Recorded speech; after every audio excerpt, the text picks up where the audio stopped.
Next, we are going to start floating point representation. That is one of the complex section जहां पर students को बहुत ज्यादा डर लगता है, लेकिन इसको समझ में आने के बावजूद एक क्वेश्चन मैक्सिमम स्टूडेंट्स के दिमाग में रहता है कि इसकी जरूरत ही क्यों पड़ी। माना कि प्रोसीजर तो हम सब कुछ सीख गए, but what is the need and what is the reason behind it कि इसको इंट्रोड्यूस किया गया। तो सबसे पहले अपन इस एक कॉन्सेप्ट को समझते हैं, फिर अपकमिंग लेक्चर्स में इसकी डिटेल को पढ़ते हैं कि इसका प्रोसीजर कैसे फॉलो करते हैं। नाउ इंपॉर्टेंट बात बहुत ध्यान रखिएगा, जैसा मैंने बताया था, अगर आप डेसिमल पॉइंट को फिक्स कर देते हो, उन सच केसेस में वो नंबर आपका क्या हो जाता है, फिक्स्ड पॉइंट नंबर हो जाता। नाउ अगर आपका 16 बिट रजिस्टर है और अगर आपने यहां पर 10 और यहां पर 6 बिट्स असाइन करी और लेट ये आपका डेसिमल है। अब ऑब्वियस है यार, बाइनरी में अपन कहां तक खेलते जाएंगे, डेसिमल की बात करते हैं। 16 अल्फा डिजिट्स आप रख सकते हो, 16 डिजिट रजिस्टर कर लीजिए, आपको ज्यादा फील आने लगेगा। क्लियर? 10 डिजिट्स डेसिमल के इस तरफ और 10 डिजिट डेसिमल के इस तरफ, 6 डिजिट डेसिमल के इस तरफ। लेफ्ट साइड का मीनिंग है वो इंटीजर पार्ट है, राइट साइड का वो मीनिंग है फ्रैक्शनल पार्ट। अगर मेरे पास एक नंबर है 8763512.557658, अगर ये नंबर है तो मैं इस नंबर को इस रजिस्टर में बिना किसी हर्डल के रिप्रेजेंट कर सकता हूं और मुझे कोई एरर नहीं मिलेगी। एरर का मीनिंग जो मेरा नंबर है उसमें मैंने कुछ लॉस नहीं खाया है। क्लियर? क्योंकि इंटीजर पार्ट में 10 और 10 से कम है और फ्रैक्शनल पार्ट में 6 और 6 बिट से कम ही है।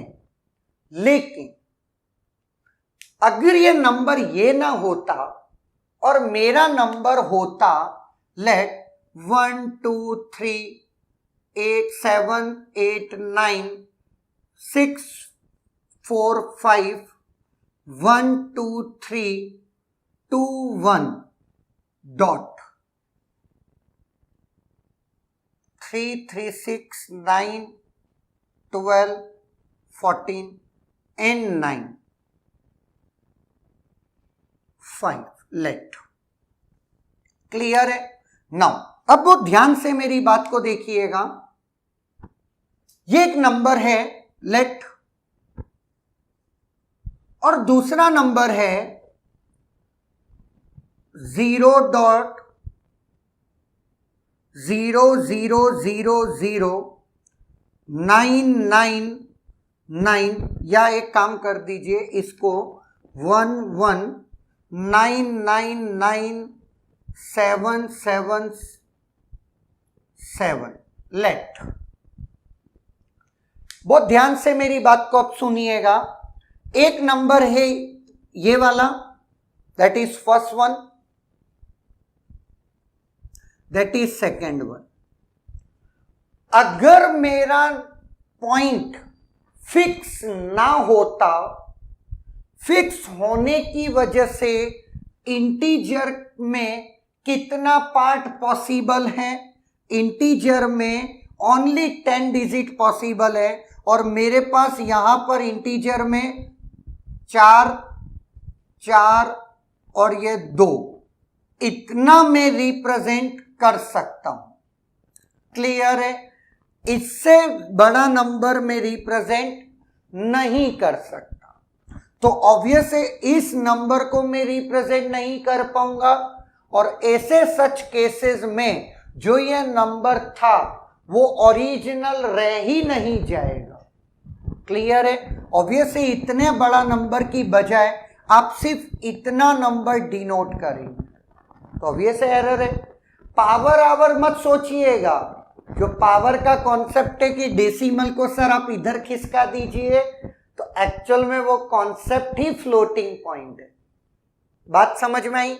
नाउ एक तो ये प्रॉब्लम हो गई, दूसरा ये बात समझ में आ गई कि ये नंबर रिप्रेजेंट नहीं कर सकता। नेक्स्ट, डेसिमल की मैं 6 डिजिट रिप्रेजेंट कर सकता हूं, लेकिन यहां डेसिमल की कितनी डिजिट्स हैं? 6 से ज्यादा ये 12 डिजिट है। अगर आप दोनों ही नंबर को ऑब्जर्व करेंगे तो ये भी नंबर 16 डिजिट का है और ये भी नंबर 13 डिजिट। रजिस्टर आपका 16 डिजिट को रिप्रेजेंट करना जानता है, बट आपकी प्रॉब्लम यह है कि आपने डेसिमल के पॉइंट को फिक्स कर दिया।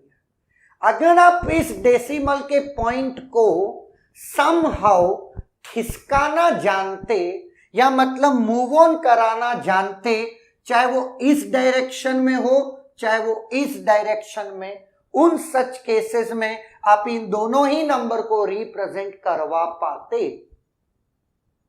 बात समझ में आई? फॉर एग्जाम्पल मैं आपको बताता हूं, और ये लेट इस डेसिमल को आप इधर ले आए फर्स्ट। जब आप डेसिमल पॉइंट को लेफ्ट साइड मूव ऑन करते हैं तब आप इस नंबर में उतनी पावर ऐड कर देते हैं। मतलब मैं अगर डेसिमल की 12 डिजिट पॉइंट को इस तरफ ले गया तो 10 की पावर 12 इंटू करके मैं ये नंबर लिख सकता हूं 0.123789654 ये समथिंग। क्लियर है?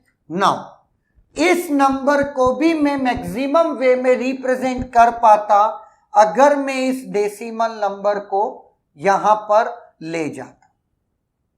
क्लियर है? जब मैं राइट साइड ले जाता हूं तो मैं एक्चुअली पावर क्या करता हूं? माइनस। कितने पॉइंट ले गया? 4, that is -4, and now my number is 0.11999777।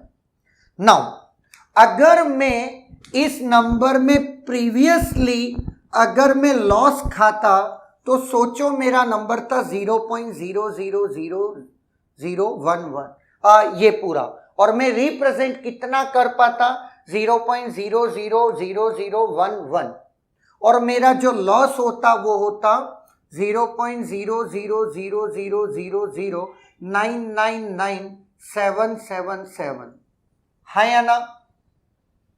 जबकि अभी भी अगर मैं पॉइंट को यहां ले गया हूं मेरा लॉस तो है, क्योंकि लॉस नहीं होगा क्योंकि मेरे रजिस्टर में अब मैं सारे 16 बिट में कहां रख रहा हूं? इस तरफ। लेट अब 16 बिट अगर आप यही इंफॉर्मेशन रखेंगे तो भाई साहब इस पावर को कौन रखेगा? है या ना? मतलब पावर को रिप्रेजेंट आपको अलग करना पड़ेगा और फ्रैक्शनल पार्ट को रिप्रेजेंट आपको अलग करना। क्लियर है?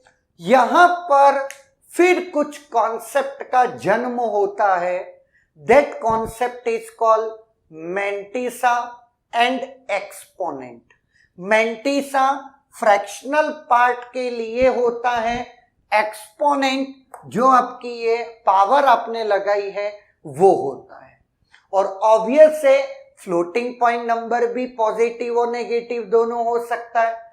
तब आपको एक बीट साइन के लिए रिजर्व रखनी होती है कि नंबर पॉजिटिव है या नंबर नेगेटिव है। इसका मतलब ये हो गया कि ये 16 बिट का जो आपने जिक्र किया, now that 16 bit will divide into 3 section: sign bit, mantissa and exponent. Clear है? ये कॉन्सेप्ट आपको समझ में आ गई। और वजह आपको पता चल गई कि हम फ्लोटिंग पॉइंट का कॉन्सेप्ट लेकर क्यों आए। यस, अभी आपने एक चीज और गौर करी होगी कि सर ऐसा क्यों कर रहे हैं, इस पॉइंट को यहां पर खिसका के 1 तक ले आ रहे हैं और इस पॉइंट को यहां से खिसका कर जीरोस खत्म करके 1 तक ले जा रहे हैं। ये भी तो कर सकते थे कि आप इधर तक ले जाते, नहीं, हम ऑलवेज इंटीजर पार्ट को क्या कर देते हैं, रिमूव। लेकिन उसमें भी 2 नोटेशंस हैं जिसको हम अपकमिंग लेक्चर में समझते हैं। तो that is all about motivation for floating point representation.